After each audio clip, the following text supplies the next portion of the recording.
Political analyst Professor Ntsikelelo Breakfast joins us now live via video link to weigh in on this developing story. Good afternoon to you, Prof. So just given that the process, from suspension of the former president to his expulsion took roughly 6 months, what then do you make of comments by the former ANC NEC member, Tony Yengeni, as we heard earlier, who represented the former president in his disciplinary hearing, that the process was flawed and unfair?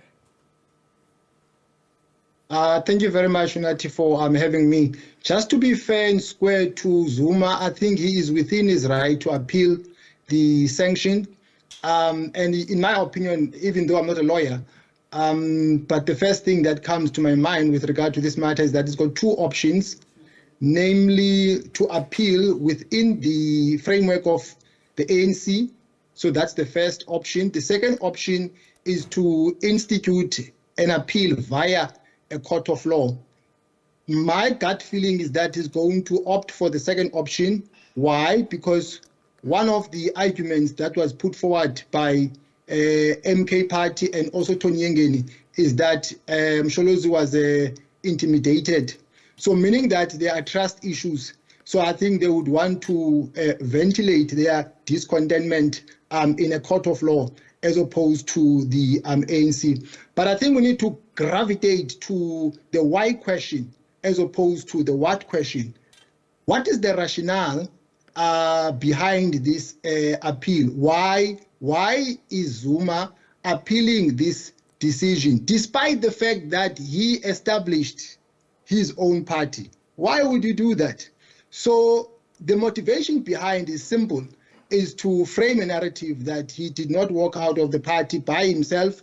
The party has kicked him out, and I'm sure at the end of the day he would say that he would never have wanted to leave the party had it not been for the party kicking him out. But also the narrative is that the Ramaphosa faction has been intolerant of different opinions, and they are purging people who hold a different view simply because they are the hardliners and the Ramaphosa faction are the soft liners.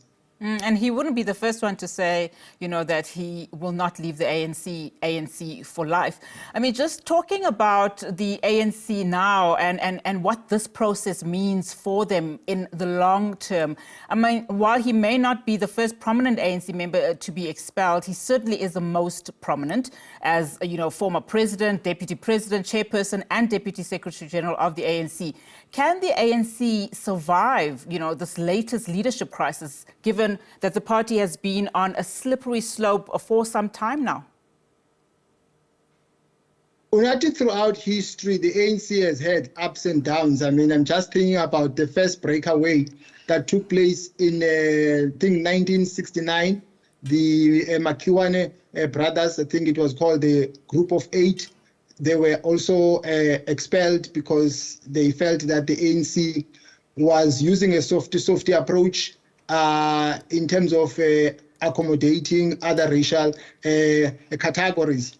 But also we've seen other expulsions. I mean, the list is endless, even Ace Mahashule and so on. But the difference, and I've made this point before, and I will say it again, the difference between now and then is that in the beginning, when the ANC was operating underground, the expulsions was along ideological differences. But the ones that we see now, I think they have nothing to do with that. They have to do with access to economic resources. The problems of the ANC are bigger than Msholozi. Getting rid of Msholozi might be, I don't know, a good thing to do because he has not abided by the constitution of the party in terms of Rule 25.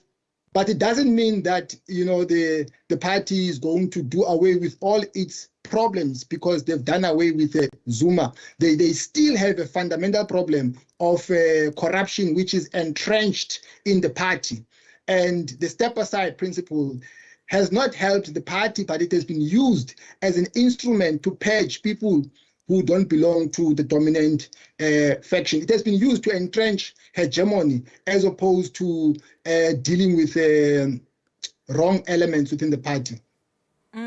I mean, just having seen the reaction of some prominent ANC figures, including, of course, party veterans, it's clear that many agree that, you know, it was always Zuma's strategy to ensure the governing party loses or at least learns its lesson during this election. And we saw, of course, how it slumped from a 57% election majority to 40%. You know, as the party then reflects on the GNU and its election process, given, you know, these meetings that are going to be happening now within its leadership structures, what should Cyril Ramaphosa's top priorities be then in this case?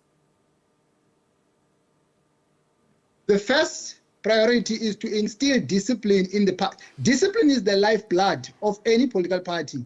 You cannot be a political party. I mean, the ANC describes itself. It comes from a document called Green Book, where it describes itself as a disciplined force of the left.